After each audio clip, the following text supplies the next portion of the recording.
Okay. How am I going to say it? It's okay. Think about it. If you trip over it, we can always go back. It's the beauty of camera work. Okay. We just go over a lot of times in the real aspect, and we make it sure it's polished. It's selected truth. No comment. Do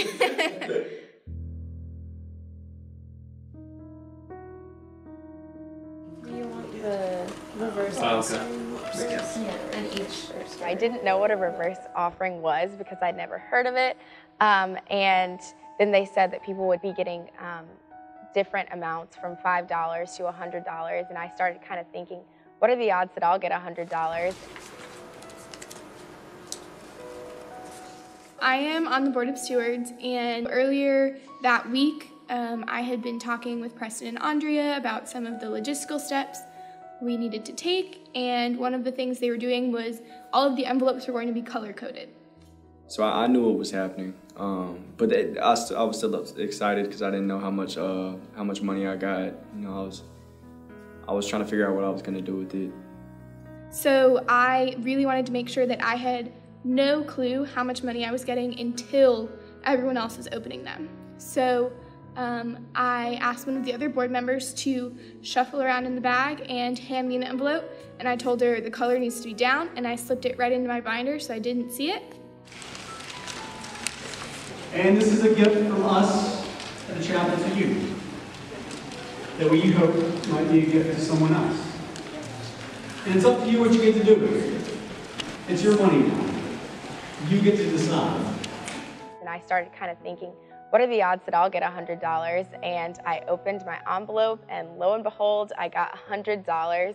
And so the girl beside me told all the people in front of me, and then everybody started turning around, and they were so surprised. I mean, so getting money is always dope. That's not something that happens very often. But you know, so opening it, I got $20, and I started thinking, how am I use it? Will I just give it to somebody? Will I just, ask around who needs it more? And that was the main things, what am I going to use it for? When it came to the time that we were opening these envelopes, I flipped my envelope over and saw that my label was pink. And pink was the highest denomination, which was $100. And I was like, they changed how much I was getting. There's no way this happened. But I mean, it's God, so of course it just happened. So I'm from Durham, North Carolina, and I've been volunteering at Reality Ministries, which is a local nonprofit, nonpartisan organization that helps people with and without disabilities to kind of bridge the gap and create friendships. And so I kind of knew in my heart that that's where I wanted to donate this money, because they've done so much for me, but they also do things for different people in the community. At my home church, we partner with 2 women's shelters that take in women who have been in abusive relationships or are dealing with substance abuse. And one of the really, really cool things about these shelters is that they also allow their children to stay with them.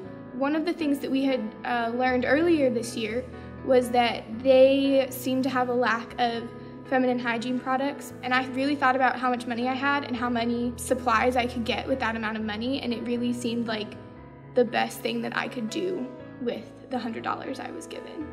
So at my barbershop, when people can't afford to pay for a haircut, they'll stay all day and they'll sweep up hair, and then at the end of the day they get a haircut. So once I got my haircut done, I gave the $20 to my barber, and I said, this you can use this as a tip and however much, and then whatever's left over, pay for his haircut.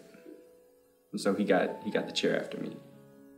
I had the money in my pocket, and he was a regular there. Every time I'm there, he's usually sweeping hair, trying to get his haircut. So I just figured, why not give him some time off, I think one of the biggest things that impacted me was realizing that these supplies are things that a lot of girls take for granted, and don't really realize that there are people out there, and women especially, who don't have the things that they need to take care of themselves. So I went in, and her name was Julie, is the one who I told that I wanted to donate this money to, and I explained to her the reverse offering. And as I was walking out, my dad started to tear up. And I'm like, Dad, what's wrong? And he's like, you've been volunteering here for years, but I never really got to come and see the impact that you've made on these people's lives until now, and I'm just really happy that I've raised you as my daughter. And so that kind of just tied into all the different things that we're learning in chapel and how to be Christ-like. And so that really solidified everything that I've been learning here. I've never had the ability to just give any amount of money to somebody, especially $20. That's a lot to me right now. So to be able to give to someone $20 and kind of relieve a need, because a haircut is a need. But to relieve a need for them, that was a good feeling.